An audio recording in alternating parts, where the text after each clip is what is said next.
NIV again. Now look up. Look up. What I mean is this. The law introduced 400 years later. 400 years later. 400 years after what? After the promise was made. Are you getting what I'm saying?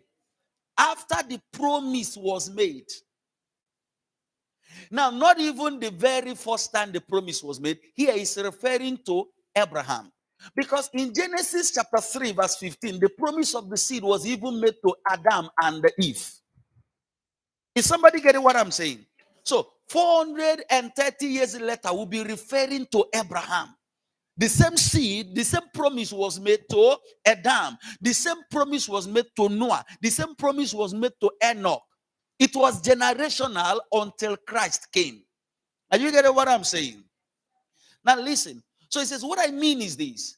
The law introduced 430 years later does not set aside the covenant previously established by God and thus do away with the promise. Did you get this? So the law came 430 years after Abraham received the promise, right? Now look up. Look up. This is very crucial. It says the law couldn't set aside that covenant of promise. What does that mean? What does that mean?